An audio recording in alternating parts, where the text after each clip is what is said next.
Avant d'investir en Afrique, il y a 5 erreurs fatales que tu dois absolument éviter.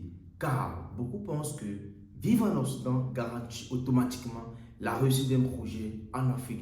Mais la réalité est tout autre. Dans cette vidéo, je vais te partager 5 raisons puissantes pour lesquelles de nombreux membres de la diaspora échouent et pourquoi certains abandonnent même le projet après tant d'années d'efforts. Et crois-moi, ces raisons sont courantes et tu risques aussi de les rencontrer si tu ne les connais pas. Reste bien jusqu'à la fin car je vais te les dévoiler une à une avec des exemples concrets et des conseils pratiques pour sécuriser ton investissement.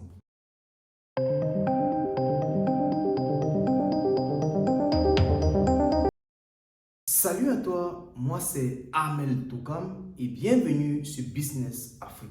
Dans cette chaîne, je te partage chaque semaine des idées concrètes, des business testés et des témoignages réels pour réussir ton investissement sur le continent africain. Si toi aussi tu veux bâtir quelque chose de solide, tu es au bon endroit.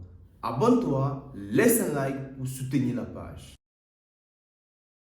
Si tu envisages d'investir en Afrique ou que tu es déjà en train d'investir, tu dois absolument regarder cette vidéo. Dans les prochaines secondes, je vais te révéler 5 grands pièges que beaucoup de membres de la diaspora ne voient pas venir. Et crois-moi, le dernier pourrait littéralement sauver ton investissement à vie. Alors, reste jusqu'à la fin de cette vidéo. C'est parti. Erreur numéro 1. Penser que l'argent suffit pour réussir.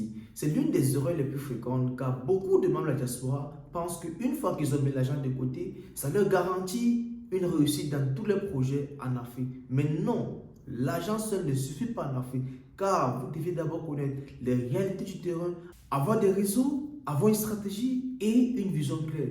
Car justement, je connais un ami qui avait mis de côté 5 millions pour lancer une laverie automobile au Cameroun. Et sur papier, tout était bien. Il n'avait pas pris en compte les réalités du terrain. Car une fois sur le terrain, il s'est confronté aux réalités. Il ne connaissait ni la mairie locale, ni les plans de la mairie locale, ni le quartier auquel il devait investir cela. Et après 6 mois, il a dû fermer car manque de clients, manque d'organisation et après il a fait faillite. Donc, ceci, avant d'investir en Afrique, il faut bien se renseigner, bien se former, bien observer le terrain et surtout savoir où est-ce qu'on va. Car en Afrique, l'improvisation ne pardonne pas. Erreur numéro 2, vouloir imposer un modèle européen. C'est l'une des erreurs qui vient couramment chez les Africains qui vivent en Europe et qui veulent investir en Afrique. Car une fois qu'on arrive en Afrique avec nos mentalités européennes, nos mentalités de la France, de la Belgique, de l'Allemagne, de l'Italie, on se dit tout va fonctionner comme en Europe. Grosse erreur, en Afrique, les mentalités, les réalités économiques, les rythmes et les attentes sont complètement différentes. Car ici, ce n'est pas le plus intelligent qui réussit ou le plus diplômé qui réussit, mais celui qui a une capacité d'adaptation et qui sait être le plus réactif. Je connais une dame qui voulait ouvrir à Douala une crèche privée inspirée des standards suisses avec une sécurité de qualité, avec une pédagogie moderne, avec une infrastructure impeccable. Mais elle avait oublié un paramètre, le pouvoir d'achat local. Elle ne savait pas que la majorité des familles ne pouvaient pas se permettre le luxe de payer chaque mois 100 000 francs pour ce type de service et n'était pas encore prêt pour cela. Elle a dû revoir ses coûts, repenser son business et s'adapter aux réalités du terrain.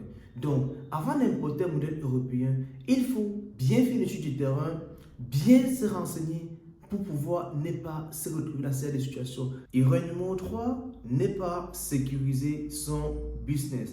C'est l'une des erreurs fatales car beaucoup se lancent en Afrique sans toutefois formaliser les choses. Pas de contrat, pas d'immatriculation, pas de plan juridique clair car beaucoup envoient de l'argent en Afrique et mettent cela sur le prisme de la confiance en disant c'est ma soeur, c'est mon cousin, c'est mon frère, c'est ma tante, c'est mon oncle et beaucoup se font duper. Mais en business, même ton frère doit signer un contrat car tu t'exposes à des malentendus, à des détournements et à des lots de paix. Une étude montre clairement que 7 projets de la diaspora sur 10 qui échouent, c'est généralement lié aux conflits familiaux. Car il y a des gens à qui vous envoyez votre argent, ils simulent des fausses agressions pour dire qu'on a volé votre argent ou bien qu'ils se permettent d'acheter du mauvais matériel pour votre investissement ou pour votre construction et résultat des comptes, vous avez un mauvais bien à la fin. Certains d'entre nous avaient déjà écouté au moins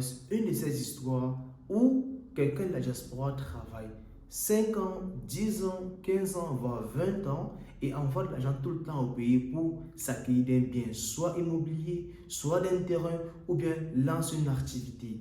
Et une fois qu'il arrive sur le territoire, il se rend compte que l'argent pour lequel il a travaillé durement en Europe pendant ces 20 années, pendant ces 15 années, n'existe pas.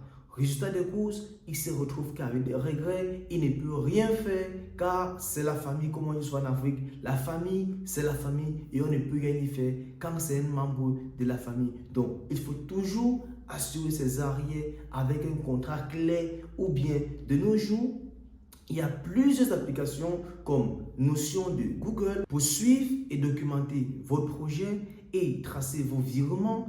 Et pourquoi pas, si vous n'arrivez pas avec cela, vous pouviez utiliser WhatsApp où vous pourriez de façon écrite tout documenter dans un groupe ou bien par un canal WhatsApp. En somme, ça permettra que vous ne pourriez pas demain ne pas avoir des preuves irréfutables de votre investissement. La quatrième erreur est de sous-estimer les réalités locales. Car en Afrique, ce sont des coupures d'électricité, des coupures d'eau, des lenteurs administratives, de la corruption en outrance et des blocages à tous les niveaux. Et sans oublier la police qui doit t'interpeller à tout bout de chemin pour te racketter à la première occasion. Et des instabilités avec des conflits post- et pré-électoraux car ce sont des moments très incertains pendant les périodes électorales en Afrique. Je te raconte, j'ai un ami qui vit au Canada, il voulait se lancer au Cameroun cette année. Et il m'a fait comprendre, Amel, tiens, j'ai craint d'investir au pays parce que je me dis, je ne sais pas le gouvernement qui viendra après 2025, car si ce n'est pas un bon gouvernement, je peux voir mon bien dévalorisé, car il y a eu cet exemple au Nigeria récemment où le Naira a perdu sa valeur. Et ça, il faut toujours prendre ces paramètres en compte car ton bien peut être dévalorisé s'il y a une chute de la monnaie après un régime incertain ou après que le pays soit passé dans un moment qu'on ne sait pas. Donc, ces paramètres sont à prendre en compte une fois que tu veux revenir en Afrique investir. Tu dois déjà te préparer aux imprévus et avoir toujours un plan A, B, C et voie D. Car par exemple, si tu veux vendre des produits frais, tu dois prévoir déjà un groupe électrogène ou un non-dealer car des coupures d'électricité surviennent de façon récurrente et tu pourras perdre ton stock si tu dépenses seulement de la source d'énergie administrative. Ou si tu achètes des produits dans un village pour les revendre en ville, tu ne dois pas avoir qu'un seul fournisseur. Tu dois prévoir plusieurs fournisseurs car le mauvais état des routes, les routes dégradées, les embouteillages peuvent te faire perdre ta clientèle. Il faut toujours prévoir un plan A, un plan B ou un plan C, c'est-à-dire avoir plusieurs fournisseurs pour ne pas être en rupture de stock. Sinon, tu risques de perdre ta clientèle. Et en Afrique, il faut toujours prévoir des retards. Erreur numéro 5, vouloir aller très vite sans test. Car beaucoup parmi nous veulent tout faire à la fois. Vous allez voir quelqu'un en 3 mois veut construire, acheter un terrain, importer, lancer une marque et résultat des courses, 3 mois plus tard ou 6 mois plus tard, il perd tout parce qu'il n'est pas concentré sur un seul projet ou il est démoralisé parce qu'aucun des projets ne marche de façon claire. Et nous rencontrons souvent ce genre de problèmes à cause de nos amis qui sont au pays.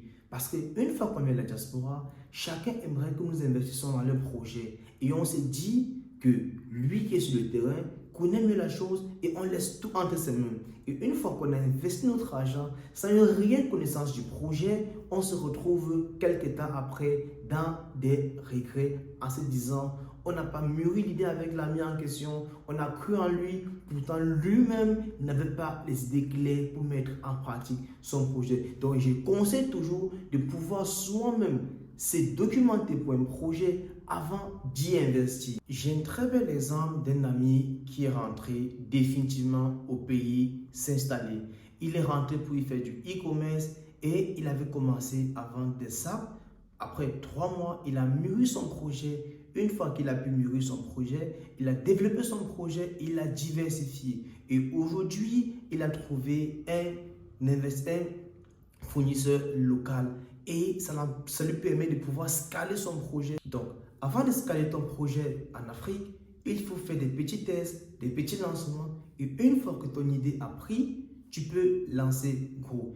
Et justement, la prochaine vidéo, je te montrerai comment faire du e-commerce en Afrique pas à pas et afin que tu puisses vivre dignement de ce business.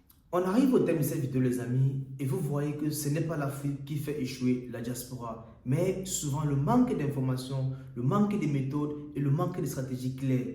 Car en Afrique, le potentiel est immense. Dis-moi en commentaire si tu t'es déjà confronté à l'un de ces pièges. Et si tu veux éviter ces erreurs, abonne-toi dès maintenant car je prépare une série des business les plus rentables à lancer depuis la diaspora avec une stratégie claire, des idées applicables. Alors abonne-toi et à très bientôt.